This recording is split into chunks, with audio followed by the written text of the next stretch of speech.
E aí pessoal, sejam bem-vindos a mais um vídeo aqui do canal de um Dev. Meu nome é Pedro e eu sou um Dev. E hoje a gente vai falar sobre o ERC404. Esse é o novo padrão assim que está causando um rebuliço no mundo da Web3. Mas o porquê disso? A gente vai ver o porquê, quais são os benefícios, como é que ele funciona, entender de uma forma um pouco mais técnica aqui. Aqui então a gente começa com uma manchete do Livecoins falando: conheça a tecnologia por trás da criptomoeda que valorizou 12.000% em 7 dias. E na outra manchete aqui que nós temos do Cointelegraph, a gente vê tokens híbridos ERC404 poderão se tornar um novo padrão oficial da Ethereum através de EIP, diz desenvolvedor da Pandora. Pandora é a empresa por trás desse ERC404. Mas o porquê disso? E o porquê que a gente, como a gente viu aqui, essa criptomoeda valorizou tanto? O que tem por trás disso que está gerando interesse pelas pessoas? Bom, aqui a gente vai começar, vamos tentar entender o que é esse RC404 pelas pessoas que criaram ele. Então vamos dar uma olhadinha aqui no GitHub e ver o que os próprios criadores do RC404 falam sobre ele, né? Aí aqui a gente já vê que esse repositório aqui está deprecated, a gente tem que vir para o outro. E o outro aqui é justamente o da Pandora Labs, beleza? Aqui ele fala, ó, esse repositório tem a próxima versão do 404, não foi completamente testada ou auditada e não é para ser usada em produção ainda. Então, primeiro deixar claro isso, né? Esse protocolo, apesar de já ter gente usando, eles mesmos estão usando e outras pessoas também, é algo que não foi testado por completo, não foi auditado, então podem ter, né, exploits, podem ter riscos associados inerentes a essa implementação que eles fizeram. Então é uma coisa que a gente tem que tomar cuidado aqui, e já é um ponto de alerta. Mas nada que vai atrapalhar a gente que só está querendo entender como é que esse protocolo funciona. E aí aqui embaixo a gente vê versões, né, novas versões da versão 2.0. Eles usaram a versão 1.0 para fazer o RC, aqui, o token que foi lançado lá com o Pandora, que a gente vai ver depois. Mas vamos dar uma olhada aqui na introdução aqui, ó. O RC404 ele é experimental, né? E é uma mistura experimental do RC20 com o RC721. Essa implementação para dar native liquidity e fractionalization, para dar liquidez nativa e fracionalização. Mas beleza, vamos parar por aqui, que já tem vários termos assim que a gente pode não estar familiarizado. O que é um RC20 e o que é um RC721? Bom, o RC20, a gente pode olhar aqui na documentação da OpenZeppelin, que o RC20 é um token, é um contrato para tokens fungíveis. O que seriam esses tokens fungíveis? A gente pode pensar assim: se eu tenho 20 reais, eu te empresto esses 20 reais. Aí depois aí você gasta ele e tal. Na semana seguinte você recebeu o seu dinheiro, do seu salário, e aí você me devolve 20 reais. Os 20 reais que eu te dei são diferentes dos 20 reais que você está me devolvendo agora. Mas eles têm o mesmo valor. Os dois valem 20 reais. Então, eles são fungíveis. A gente pode trocar um pelo outro sem problema. Eles têm todos os mesmos valores. E o RC20, ele é um dos padrões mais usados hoje. E ele está basicamente em todas as criptomoedas que a gente vê hoje. Aquelas meme coins, até stablecoins usam elas. Por exemplo, Tether, o USDC, elas usam o padrão ERC20 para justamente controlar tudo isso. Esses tokens fungíveis. Mas aqui a gente viu que então é para juntar o RC20 com o RC721. O que é o RC721? A gente pode olhar também na documentação deles, que da própria OpenZeppelin também, que o RC721, o objetivo dele é focado em tokens não fungíveis. Os tokens não fungíveis, eles são aqueles que eu não posso simplesmente trocar um pelo outro. E um exemplo desse, um dos exemplos famosos de um token ERC721, é justamente o Bored Ape. Cada ape, cada macaquinho desses, ele é único. E a gente não pode simplesmente trocar um pelo outro. Eu não posso, por exemplo, pegar esse aqui e querer trocar por esse macaco aqui, Rambo. Eles não valem a mesma coisa. Eles não são trocáveis entre si. É claro que se você tiver um ou tiver outro, a gente quiser trocar, a gente troca. Não é esse o ponto. Mas eles não são inerentemente iguais. Eles são diferentes. Então essa é a diferença, por exemplo, de um token do RC20 para o 721. E a gente vê, por exemplo, que os dois têm muitas vantagens. Não é à toa que são muito utilizados. Tanto o 721 quanto o 20. Mas a gente tem que escolher, né, qual que a gente quer usar para ter um benefício ou outro. Aí aqui o que esse RC404 está fazendo, de forma experimental, para deixar claro, ele está juntando esses dois protocolos e tentando misturar eles de uma forma interessante para a gente conseguir ter os benefícios dos dois protocolos num lugar só. Aqui a gente pode até dar uma olhada no próprio site da Pandora Labs. Aqui eles falam sobre isso. Ó. Aqui a gente tem o RC20, o RC721 e o deles o 404. O RC20 ele tem fracionalização. O que é isso? Eu consigo, por exemplo, pegar uma moeda e dividir ela em vários pedacinhos. Eu posso te dar R$ 1 ou eu posso te dar 10 centavos, por exemplo. Eu posso quebrar esse R$ 1 em centavos. A mesma coisa acontece com os tokens RC20, né? As criptomoedas. Eu não preciso só passar uma, duas, três. Eu posso passar 0,0005 para você. E assim vai. Um RC721, que é aquele do macaco, os NFTs, a gente não consegue fracionalizar eles. Eles são aquilo e ponto. Um outro ponto de diferença dos dois é a interoperabilidade do protocolo NFT. Esse protocolo NFT, o que o RC20 não tem e o 721 tem, é meio óbvio, assim, que o 20 não vai ter, porque o que é a interoperabilidade, né, desse protocolo? É que várias implementações desse protocolo, ou seja, a OpenSea, vamos supor aqui no caso do NFT mesmo, né, a OpenSea tem vários outros sites desses e eles conseguem conversar entre si. Uma coisa que eu mudo aqui altera automaticamente no outro site, porque eles todos têm a mesma forma de se comunicar, vamos dizer assim, e de se comunicar com um protocolo de NFTs, com esse protocolo 721 aqui. Todos eles sabem se comunicar de forma clara, né? Bem definido como é essa comunicação. E pro RC20 é claro que não tem, porque ele não é para NFTs, né? A liquidez nativa que fala aqui. O RC20 ele tem essa liquidez. Você pode, por exemplo, pegar o seu RC20, jogar numa DeFi, jogar numa pool de liquidez e lá você consegue comprar, vender, enfim, deixar lá o seu RC20 rendendo, esse tipo de coisa, naturalmente ali. O RC721 não tem isso, né? Ele não tem a gente como fazer essa liquidez assim. Você vende, compra, tem leilão, essas coisas, mas não tem toda essa liquidez do RC20. Aqui, a mesma coisa daqui de cima, né? Só que agora é o protocolo de interoperabilidade do RC20. É óbvio que o 721 não vai ter o do 20. É óbvio não, né? Mas enfim, não tem. É claro, é fácil da gente entender isso. Enquanto que aqui os no fungible properties, né? Propriedades não fungíveis, propriedades únicas, né? Os traits, por exemplo, também de um Bored Ape. Ah, esse Bored Ape aqui, ele tem um chapéu, esse Bored Ape aqui, ele, enfim, tem um background de um jeito, ele é especial, ele não é, ele é comum, enfim, esse tipo de coisa. Aqui a gente vê, por exemplo, né, que os RC20 não tem isso, né? Claro que eles são todos iguais, e o 721 tem. A ideia do 404 é justamente juntar todos isso, pegar tudo positivo dos dois protocolos que são muito usados numa coisa só. Mas vamos entender um pouco melhor como que isso funciona. A gente vai entrar aqui, para entender isso, a gente vai olhar o contrato que eles fizeram. Vamos dar uma olhada aqui nos contratos, aqui no GitHub. A gente tem um RC404.sol. Vamos dar uma olhada aqui nele, e aí a gente vai entender como é que esse contrato aqui funciona. Para entender como funciona, a gente primeiro vai voltar aqui na documentação do RC20. Aqui a gente vai olhar rapidinho aqui na esquerda, que tem a parte das APIs, né?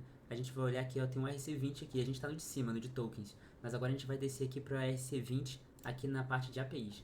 Aqui dentro a gente consegue ver os métodos, as funções, enfim, os eventos que são chamados, que esse protocolo chama, né? Por exemplo, vamos entender aqui dois só, a gente só precisa entender dois. O primeiro é esse aqui, por exemplo, ó, Balance of Account. O que é isso? É uma função, a gente pode até olhar aqui, ó, retorna o valor, value of tokens, quanto de tokens que tem de uma conta, que uma conta tem. Ou seja, eu posso falar, olha, eu quero saber, eu passo aqui a conta, o endereço, a carteira de fulano, e eu quero saber quantos tokens desse aqui esse fulano tem. Eu vou colocar então o balance of fulano, e isso vai me retornar quanto dinheiro ele tem, né? Quanto dessa cripto ele tem. Além disso, a gente tem aqui esse transfer from, que a gente consegue botar, olha, eu quero fazer uma transferência dessa pessoa para essa pessoa dessa quantidade de valor. Então eu quero transferir de A, eu quero transferir para B e eu quero transferir 10. Então nessa cripto que a gente está aqui, a A vai mandar 10 moedas para B. É isso, vai fazer essa mudança. A gente só precisa entender isso. Mas aí antes de ir pro 404, a gente vai dar só uma olhada aqui, ó, que é interessante, e vai olhar a mesma coisa, essa mesma transfer from aqui, que a gente tem from, to e value, né? Olha como é que é no 721. A gente vai abrir aqui e vai olhar aqui, olha que interessante. Aqui é o mesmo transfer from, aqui também tem balance off, a gente tem outras funções aqui também. Mas aí tem, ó, transfer from, to, token ID. Então, no 721, na parte do NFT, a gente também consegue fazer essas transferências falando quem vai mandar, quem vai receber e qual token que vai ser enviado. No 20, não interessa qual token ID, todos os tokens são iguais, então a gente só fala a quantidade. Aqui a gente sempre transfere um por um, né?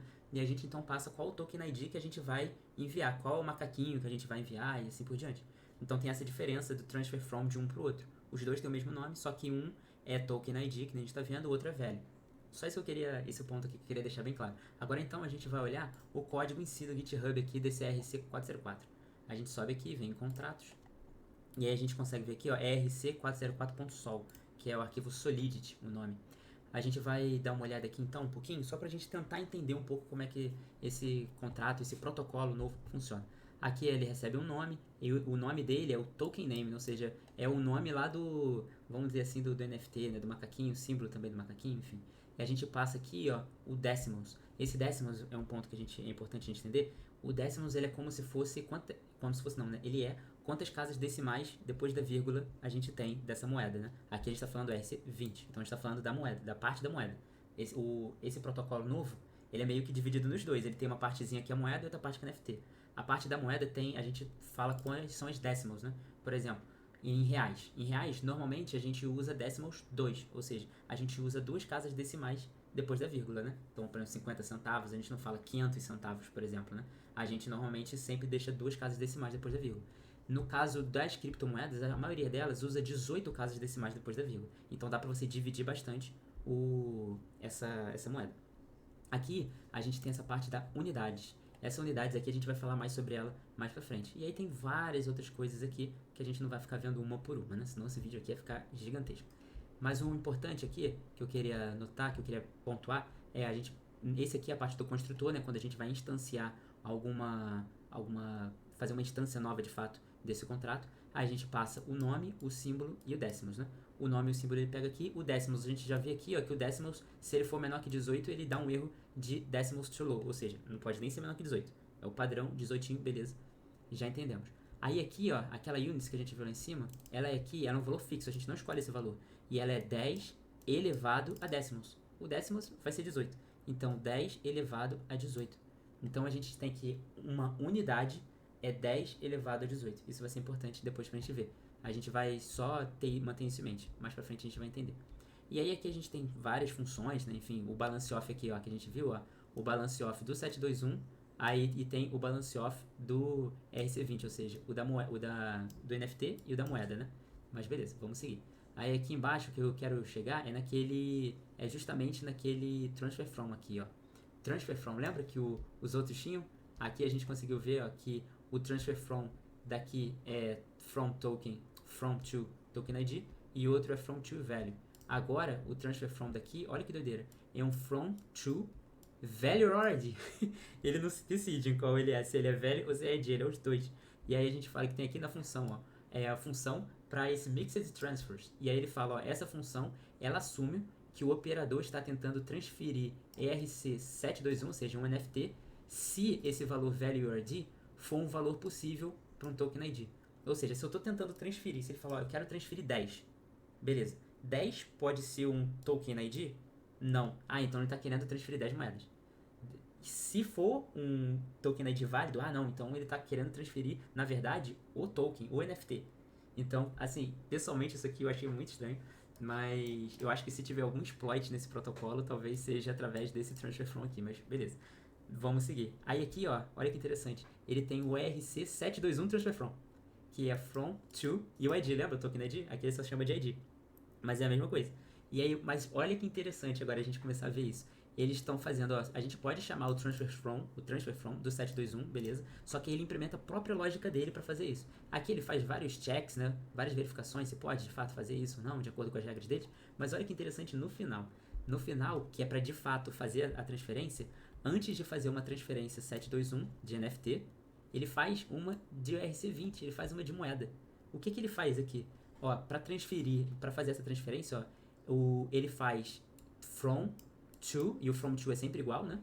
Só que aqui embaixo, vamos supor, eu quero transferir uma moeda do macaco Rambo lá que a gente viu. Aí aqui vai ser a minha carteira, a carteira para quem eu quero enviar e o ID do macaco Rambo. Só que antes dele fazer a transferência para você, por exemplo, desse macaco, ele vai fazer uma transferência da minha carteira para a sua de units. Lembra o que era essa units lá em cima?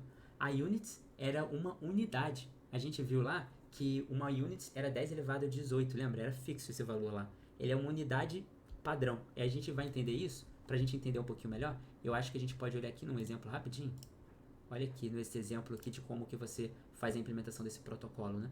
Aqui ele está criando um exemplo de RC404 que ele extends, né? Ele puxa, né? Vamos dizer assim, do próprio padrão que a gente está vendo agora ali, né? O código que a gente está vendo.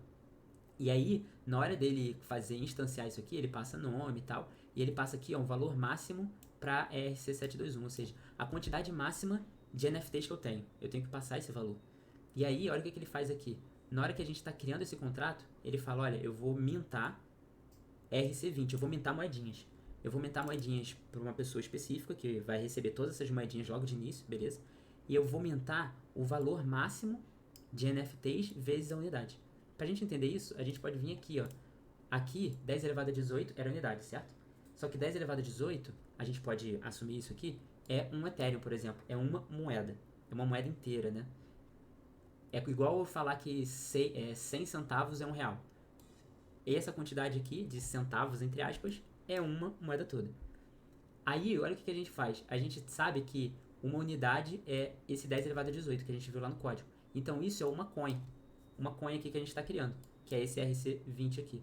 Então, quando a gente faz o total máximo de NFTs vezes a unidade, a gente está falando, olha, que eu estou criando aqui, eu quero criar 10, nesse contrato, 10 NFTs. Então, para criar 10 NFTs, eu vou ter que criar 10 vezes uma coin, porque 10 elevado a 18, nessa unidade aqui é 10 elevado a 18. Então, 10 vezes uma coin. Então, eu vou criar, ao mesmo tempo, 10 coins. É isso que a gente está fazendo. Se o valor máximo é 10 de NFTs que eu quero, eu vou estar criando 10 coins também, automaticamente. Mas por que a gente está fazendo esse parênteses? Se a gente voltar lá para o código, então a gente sabe que uma unidade é uma coin. Então, sempre que eu quiser transferir um NFT para alguém, antes eu vou fazer a transferência de uma moeda para essa pessoa. Então, a gente já vai entendendo como é que eles estão amarrando os dois contratos. E se eu quiser transferir, na verdade, a moeda? Eu não quero transferir NFT, eu quero transferir uma moeda. Como é que funciona? Tá aqui embaixo, ó. É RC20 Transfer From, que é o From, To e o Value. E aí vamos ver lá como é que isso funciona. Também várias verificações que não vem ao caso. E aí depois ele chama essa Transfer RC20 com 721. Aqui, ó, transferir, né, RC20 diretamente, precisa chamar essa outra função. E aí ele faz umas verificações, ele pega umas exceções e tudo mais. Vamos dar uma olhada aqui nessa função, então, rapidinho, sem estender muito esse vídeo, que já deve estar ficando grande. Mas vamos lá, só porque é muito legal entender essas coisas. Olha como é que funciona uma transferência de moedinhas nesse contrato. Ele vai pegar o ERC20 Balance Off, lembra do Balance Off que a gente viu? A quantidade que essa pessoa tem antes de fazer a transferência. Então, a quanto essa pessoa tem antes de transferir a quantidade que ela quer transferir. Pego aqui. Quanto que o receiver tem antes dessa transferência. A gente bota aqui. Beleza. Então, eu já tenho o valor antes da transferência. Agora, eu vou transferir as moedinhas do from, né, do sender, para o receiver e o valorzinho. Vou deixar a transferência acontecer. Aconteceu. Aí, aqui, tem vários else e ifs aqui que não vem ao caso agora, mas o interessante tá aqui embaixo pra gente entender, que é no caso, nesse aqui, cadê? Deixa eu ver, caso 4 aqui. Olha que interessante. A gente fez a transferência das moedinhas que eu queria fazer. Ó, a gente viu quanto que eles têm antes, faz a transferência, e aí aqui embaixo, o que a gente faz? Aqui, ó, quantas NFTs eu vou transferir. Ele faz, ó, quantas whole tokens de RC20 vão ser transferidas, ou seja, quantos tokens inteiros de RC20 eu estou transferindo. E aí aqui a gente, por exemplo, ó, se a Alice, esse caso aqui a gente já viu, né? A Alice passa um NFT pro Bob, a gente viu o que acontece. Antes ele passa uma moeda também para ele. No caso, se a Alice ela quiser passar uma coin para Bob, a gente vai fazer essa lógica aqui. Eu vou até botar aqui, por exemplo, 1.5 coin para Bob. O que vai acontecer? Ele vai pegar esse valor que eu estou querendo passar, que é 1.5, ele vai ser esse valor aqui. Ele vai dividir por uma unidade do token. Então, se eu estou querendo passar esse 1.5 aqui, ele vai fazer essa divisão e aí ele vai ver que tokens inteiros, moedas inteiras aqui, eu só tenho uma. Então ele vai falar, olha, beleza, nesse NFTs to transfer, quantas NFTs eu vou de fato passar para Bob? O contrato tem que passar para Bob? Uma, porque é só uma inteira que eu estou passando.